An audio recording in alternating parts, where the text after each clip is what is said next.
Good afternoon, everyone. Country Flyboy here with a new video on the 757 Payload mod.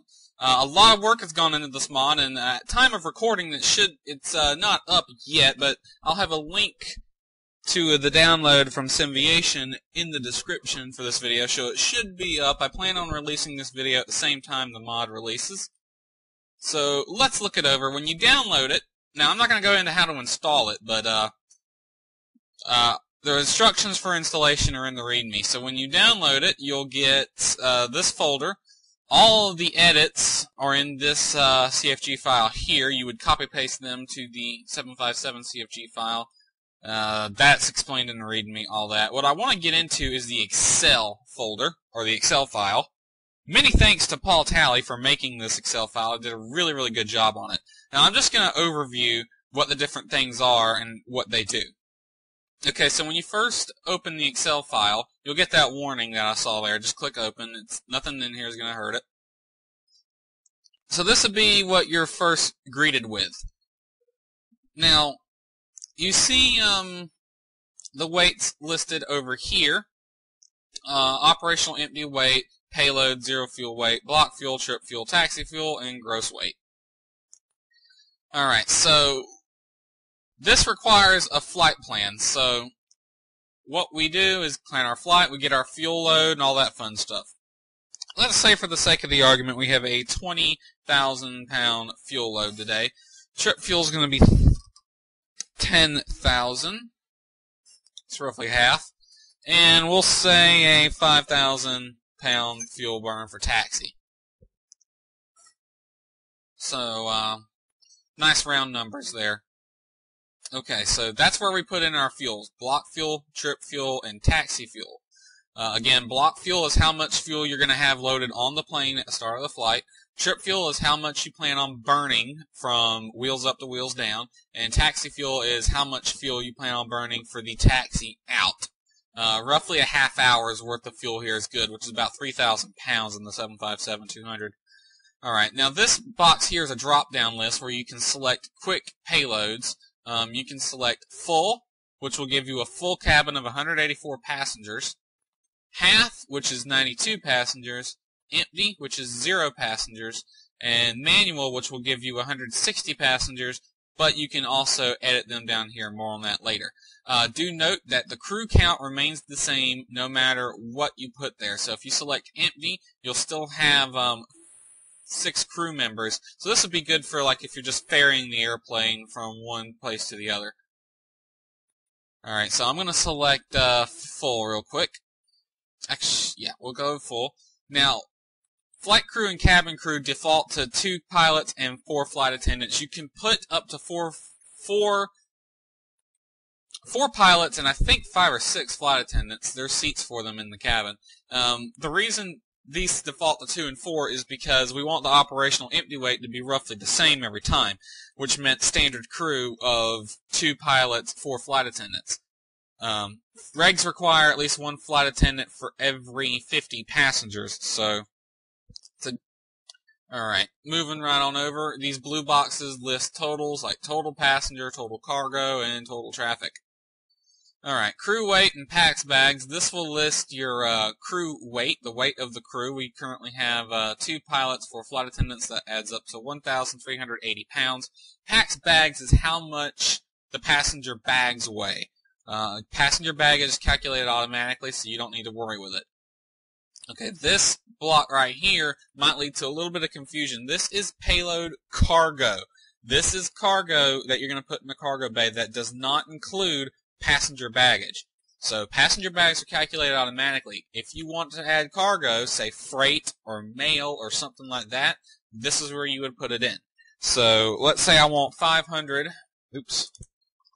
pounds of freight and another 500 pounds of mail to go into the cargo bays.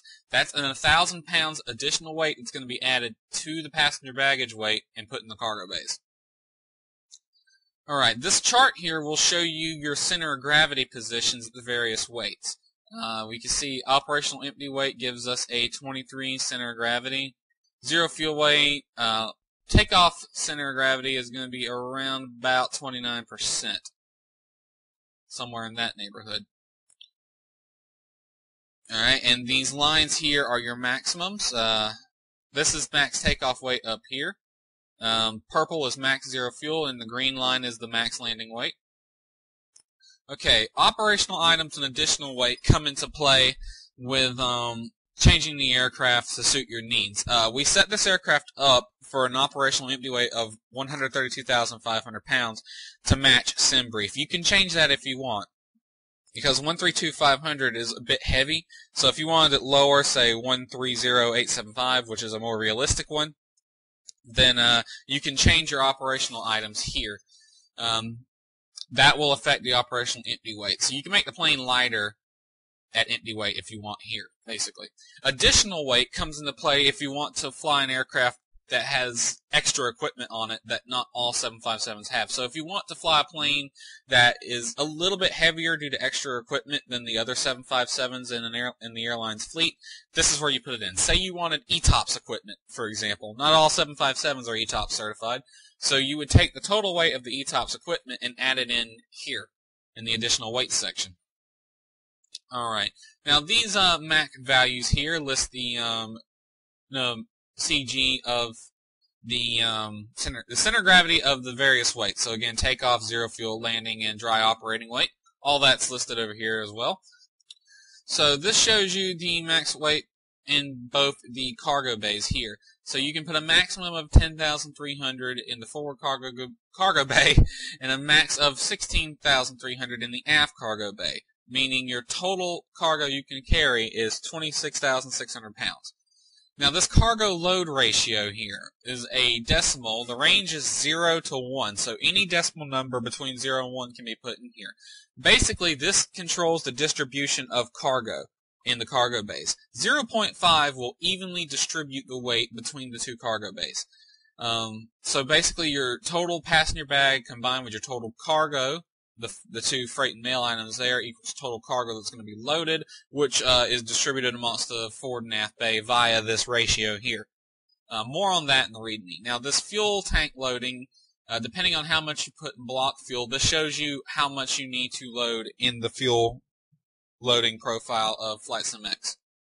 So if you're not using a program to load fuel for you, then you would put 68.6% in both the left and right tanks to get the fuel load that you have entered here. Alright, now down here on the bottom we have the balance section.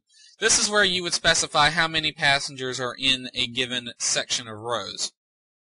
So now you have to the cells that you edit are violet cells, and these cells are locked out whenever this is set to anything but manual. So if you want to edit your passenger count, you have to have cabin load set to manual.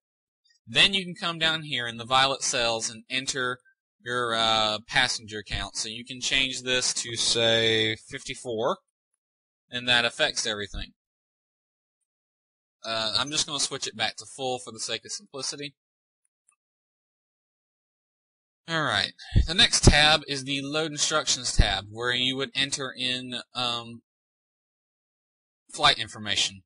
These tabs can be printed. The only tab that you can't print is this one, the first one, the B757 tab. Load Instructions, Load Sheet, and Load and Trim can all be printed, and I recommend doing so.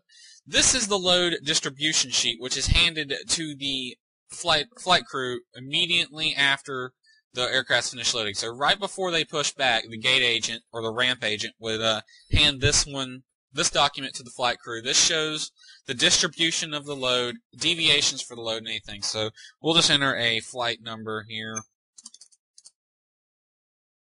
We'll say DAL 9502, registration November 757 Delta Alpha, ship number 544. So if you're flying for an airline that has, you can enter the flight registration and ship number here. This shows the weight in the various sections. All this page here matches up to the fuel and payload dialog in Flight Simulator. So when you're changing weights between flights, or when you are going with something that's not loaded by default, then you would look at this sheet and take the numbers from here and put them into the dialog in Flight Sim. All the numbers and station names are the same. And it also shows you where the stations are located on the plane. Give you a good idea of that. Deviations down here, this will be anything that's abnormal. So, say the company has specific guidelines that the ramp agents need to follow when loading the plane. If they deviate from those, they have to list those deviations here. So we could say whatever we want here. You can type anything you want in there as a deviation. Karen Harper is the gate agent. This is a fake name I made up. Here's her signature, her ID number, and the current date that this was made. The load sheet tab is probably the coolest one. Here you would fill out some data. You would enter your departure and arrival airports and the dispatcher name and ID number. Take note here, this is a working load sheet. Your weights will change depending on how you load the aircraft, and so will the center of gravity. Take note of the trim settings thing over here. You can look at this to get an idea of what your trim will be before you load the aircraft. So this whole thing is designed so that you can plan your flight and know what your payload and all that's going to be before you start the simulator, which is how I like to do my flight planning. That way, whenever I start the simulator, I can load the plane and go. I don't have to worry about connecting programs, getting weight and fuel information and all that stuff. It's all done for you here. Okay, so we list all the stuff in the load sheet. I'll go over a little bit how to read it. So the first line is the data line, departure, arrival, flight number, ship number, aircraft, which is in a 757-200. That doesn't change. The aircraft's tail number, all of that carries over from the load instructions tab. The current date and time that this was made. Load in compartments shows the compartment load in the cargo bays. So we see we have 10,100 pounds of baggage with 500 pounds of cargo and 500 pounds of mail, adding up to 11,120 pounds in the cargo bays. The passenger cabin bag shows the current passenger count for each section: first class, economy, comfort, and economy. The configuration is 75X, and then these show the maximum each section can have. So we can have a max of 26 first class, 26 economy, and 26 economy comfort, or 26 economy comfort and 132 economy. Sorry. The weight shows the current weight of each section. So our current cabin weight is 32,200 pounds. First class is 4,550 pounds, and economy comfort and economy weights, so on. Next is the weight and dialogue section. Shows operational empty weight, traffic load, zero fuel weight, block fuel weight, ramp weight, taxi out fuel, takeoff weight, trip fuel, landing weight, rim fuel, which is remaining fuel, how much fuel they expect you to have when you land. You can compare them to the maximums that are listed here. Take note that takeoff and landing weight, as well as rim fuel, are all estimates. These will vary once you get in the plane, but in the neighborhood of this number is what you should expect, assuming nothing drastic happens. Underload is important if you have to do any last-minute changes. Underload is basically how much weight you have between your current traffic load, or your current zero fuel weight, and your maximum zero fuel weight. You can see here it's limited by zero fuel weight. So if we get done boarding the plane and more passengers want to get on that showed up at the airport late or something, we have 8,180 pounds we can add to the plane before we can no longer take anything. So that's what that's for. That comes into play with last-minute change. That's basically the difference between max zero fuel weight and your current zero fuel weight. Alright, so we'll do last-minute change last. Balance and trim conditions, so your dry operating index and your index for zero fuel weight, takeoff weight, and landing weight. You also have your CGs here. These are accurate and will match the simulator once you start it up and load the plane appropriately. As long as you load the plane to match the load instruction sheet, then these CG numbers will be accurate. Captain information notes, this is what your taxi time is. We can see dispatcher of 5,000 pounds gives us 50 minutes worth of taxi fuel. Standard weights used, and it lists the passenger and baggage weight used to calculate it. This big empty cell here is a remarks section that the dispatcher can put in anything he wants the captain to know here. So I could say, "Hi, my name is Bob." And that will appear on the load sheet now. So now the captain knows that the dispatcher's name was Bob. This is where you would put special notes like any special condition cargo or VIPs aboard, stuff like that. Anything the dispatcher wants to know. If there's a deviation up here, this is where the dispatcher would put Y. At the bottom, we have the